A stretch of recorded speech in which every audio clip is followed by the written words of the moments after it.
Eddard.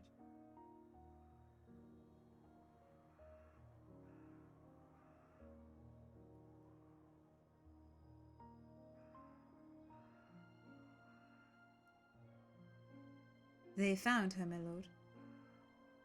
Ned rose quickly. Our men are Lannisters. It was 𝘕𝘠𝘳𝘠. His steward, 𝘕𝘠𝘠𝘠, replied. She's not been harmed. Thank the gods, Ned said. His men had been searching for Arya for 4 days now, but the Queen's men had been out hunting as well. Where is she? Tell 𝘕𝘠𝘠 to bring her here at once. I am sorry, my lord, Poole told him. The guards are on the gate where Lannister men, and they informed the Queen when 𝘕𝘠𝘠 brought her here. She has been taken directly before the king. Damn that woman, Ned said, striding to the door. Find Sansa and bring her to the audience chamber. Her voice may be needed. He descended the tower steps in red rage. He had led searches himself for the first 3 days, and had scarcely slept an hour since Arya had disappeared. This morning he had been so heartsick and weary he could scarcely stand, but now his fury was on him, filling him with strength. Men called out to him as he crossed the castle yard, but Ned ignored them in haste. He would have run, but he was still the king's hand, and a hand must keep his dignity. He was aware of the eyes that followed him, of the muttered voices wondering what he would do.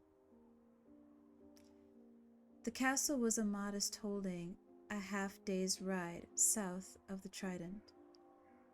The royal party had made themselves the uninvited guests of its lord, 𝘕𝘠𝘳𝘠𝘠𝘠, while the hunt for Arya and the butcher boys was conducted on both sides of the river. They were not welcome visitors. Sir Raymond lived under the king's peace, but his family had fought beneath Ragnar's dragon banners at the Trident, and his 3 older brothers had died there, a truth neither Robert nor Sir Raymond had forgotten. With king's men, dairymen, Lannister men, and Stark men all crammed into a castle far too small for them, tensions burned hot and heavy. The king had appropriated Sir Raymond's audience chamber, and that was where Ned found them. The room was crowded when he burst in. Too crowded, he thought. Left alone, he and Robert might have been able to settle the matter amicably. Robert was slumped in Darry's high seat at the far end of the room, his face closed and sullen. Cersei Lannister and her son stood beside him. The queen had her hand on Joffrey's shoulder. Thick silken bandages still covered the boy's arm. Arya stood in the center of the room, alone but for 𝘕𝘠𝘠 Cassel, every eye upon her. Arya! Ned called loudly. He went to her, his boots ringing on the stone floor. When she saw him, she cried out and began to sob. Ned went to one knee and took her in his arms. She was shaking. "I'm sorry," she sobbed. "I'm sorry. I'm sorry." "I know," he said. She felt so tiny in his arms, nothing but a scrawny little girl. It was hard to see how she had caused so much trouble. "Are you hurt?" "No." Her face was dirty, and her tears left pink tracks down her cheeks. "Hungry some? I ate some berries, but there was nothing else." "We'll feed you soon enough," Ned promised. He rose to face the king. "What is the meaning of this?"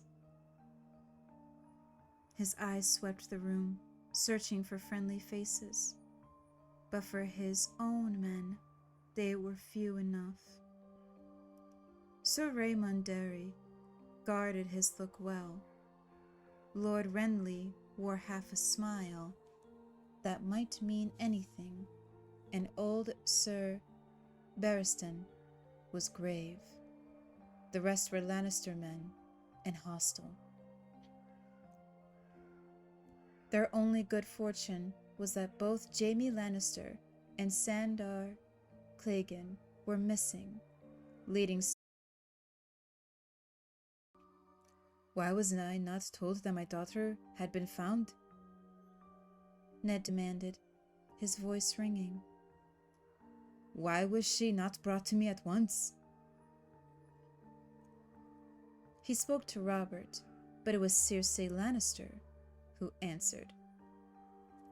"How dare you speak to your king in that manner?" At that, the king stirred. "Quiet, woman," he snapped. He straightened in his seat. "I am sorry, Ned. I never meant to frighten the girl. It seemed best to bring her here and get the business done with quickly." "And what business is that?" Ned put ice in his voice. The queen stepped forward. "You know full well, Stark. This girl of yours attacked my son. Her and her butcher's boy. That animal of hers tried to tear his arm off." "That's not true,"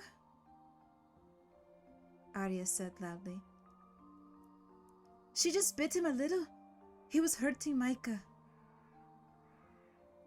"Joff told us what happened," the queen said.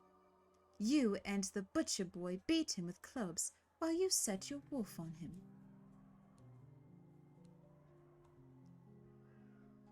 "That's not how it was," Arya said, close to tears again. Ned put a hand on her shoulder. "Yes, it is," Prince Joffrey insisted. "They all attacked me, and she threw lion's tooth in the river." Ned noticed that he did not so much as glance at Arya as he spoke. "Liar!" Arya yelled. "Shut up!" the king yelled back. "Enough!" The king roared, rising from his seat, his voice thick with irritation. Silence fell. He glowered at Arya through his thick beard.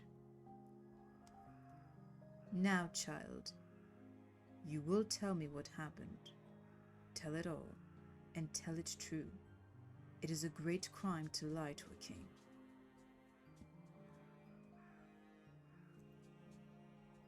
Then he looked over at his son. "When she is done, you will have your turn. Until then, hold your tongue." As Arya began her story, Ned heard the door open behind him. He glanced back and saw Veyon Poole enter with Sansa. They stood quietly at the back of the hall as Arya spoke. When she got to the part where she threw Joffrey's sword into the middle of the trident, Renly Baratheon began to laugh. The king bristled. Sir Barristan, escort my brother from the hall before he chokes. Lord Renly stifled his laughter. My brother is too kind. I can find the door myself. He bowed to Joffrey. Perchance later you'll tell me how a 9-year-old girl the size of a wet rat managed to disarm you with a broom handle and throw your sword into the river. As the door swung shut behind him, Ned heard him say, "Lion's tooth," and guffawed once more. Prince Joffrey was pale as he began his very different version of events.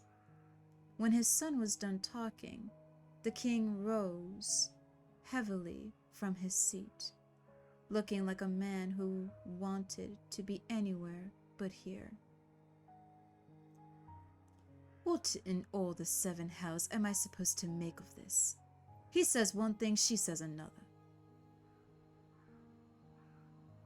They were not the only ones present, Ned said. Sansa, come here. Ned had heard her version of the story the night Arya had vanished. He knew the truth. Tell us what happened. His eldest daughter stepped forward hesitantly. She was dressed in blue velvets, trimmed with white, a silver chain around her neck. Her thick auburn hair had been brushed until it shone. She blinked at her sister, then at the young prince. I don't know, she said tearfully, looking as though she wanted to bolt. I don't remember. Everything happened so fast I didn't see. You rotten! Arya shrieked. She flew at her sister like an arrow, knocking Sansa down to the ground, pummeling her. Liar! Liar! Liar! Liar! Arya, stop it! Ned shouted. Jory pulled her off her sister, kicking. Sansa was pale and shaking as Ned lifted her back to her feet. Are you hurt? He asked, but she was staring at Arya, and she did not seem to hear. The girl is as wild as that filthy animal of hers, Cersei Lannister said. Robert, I want her punished.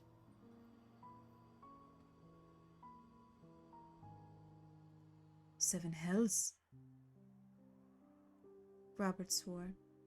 Cersei, look at her. She's a child. What would you have me do? Whip her through the streets? Damn it, children fight. It's over. No. The queen was furious. Joff will carry those scars for the rest of his life. Robert Baratheon looked at his eldest son. So he will. Perhaps they will teach him a lesson. Ned, see that your daughter is disciplined. I will do the same with my son. Gladly, Your Grace, Ned said with vast relief. Robert started to walk away, but the queen was not done. And what of the dire wolf?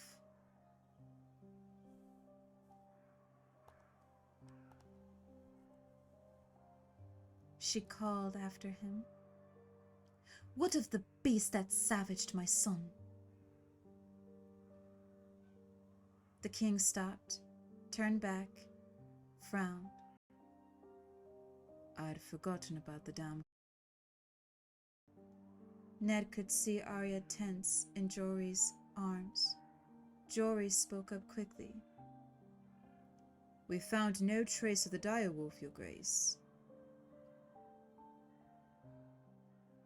Robert did not look unhappy. No, so be it. The queen raised her voice. 100 golden dragons to the man who brings me its skin. A costly pelt, Robert grumbled. I want no part of this woman. You can damn well buy your furs with Lannister gold. The queen regarded him coolly. I had not thought you so niggardly. The king I'd thought to wed would have laid a wolfskin across my bed before the sun went down. Robert's face darkened with anger. That would be a fine trick without a wolf. We have a wolf, Cersei Lannister said. Her voice was very quiet, but her green eyes shone with triumph. It took them all a moment to comprehend her words. But when they did, the king shrugged irritably. As you will. Have Sir Ilyn see to it. Robert, you cannot do this, Ned protested. The king was in no mood for more argument. Enough, Ned. I will hear no more. A direwolf is a savage beast. Sooner or later, it would have turned on your girl the same way the other did my son. Get her a dog. She'll be happier for it. That was when Sansa finally seemed to comprehend. Her eyes were frightened as they went to her father.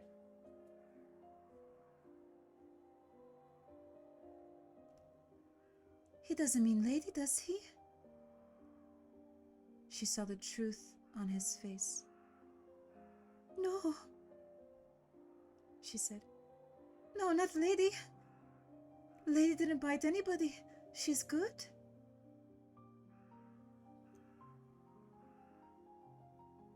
Lady wasn't there, Arya shouted angrily. You leave her alone. Stop them, Sansa pleaded. Don't let them do it. Please, please, it wasn't Lady. It was Nymeria. Arya did it. You can't. It wasn't Lady. Don't let them hurt Lady. I'll make her be good. I promise. I promise. She started to cry. All Ned could do was take her in his arms and hold her while she wept. He looked across the room at Robert, his old friend, closer than a brother. Please, Robert, for the love you bear me, for the love you bore my sister. The king looked at them for a long moment, then turned his eyes on his wife. Damn you, Cersei, he said with loathing. Ned stood, gently disengaging himself from Sansa's grasp.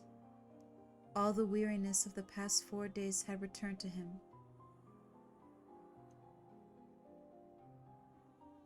Do it yourself then, Robert, he said in a voice cold and sharp as steel. At least have the courage.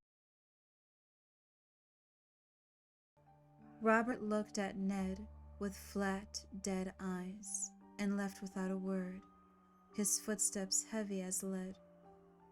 Silence filled the hall. "Where is the dire wolf?"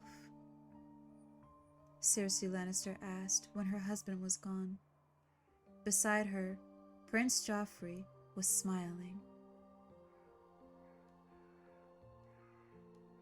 "The beast is chained up outside the gatehouse, Your Grace." Sir Barristan Simley answered reluctantly. "Send for Ilyn Payne?" "No," Ned said. "Jory, take the girls back to their rooms and bring me ice." The words tasted like bile in his throat, but he forced them out. "If it must be done, I will do it." Cersei Lannister regarded him suspiciously. "You, Stark? Is this some kind of trick? Why would you do such a thing?" They were all staring at him, but it was Sansa's look that cut. "She is of the north. She does." He left the room with his eyes burning and his daughter's wails echoing in his ears, and found the dire wolf pup where they chained her. Ned sat beside her for a while. "Lady," he said, tasting the name. He had never paid much attention to the names the children had picked, but looking at her now, he knew that Sansa had chosen well. She was the smallest of the litter, the prettiest, the most gentle and trusting. She looked at him with bright golden eyes, and he ruffled her thick gray fur. Shortly, Jory brought him ice. When it was over, he said, "Choose 4 men and have them take the body north. Bury her at Winterfell." "All the way?" Jory said, astonished. "All the way," Ned affirmed. "The Lannister woman shall never have this skin." He was walking back to the tower to give himself up to sleep at last, when Sandor Clegane and his riders came pounding through the castle gate, back from their hunt. There was something slung over the back of his destrier, a heavy shape wrapped in a bloody cloak.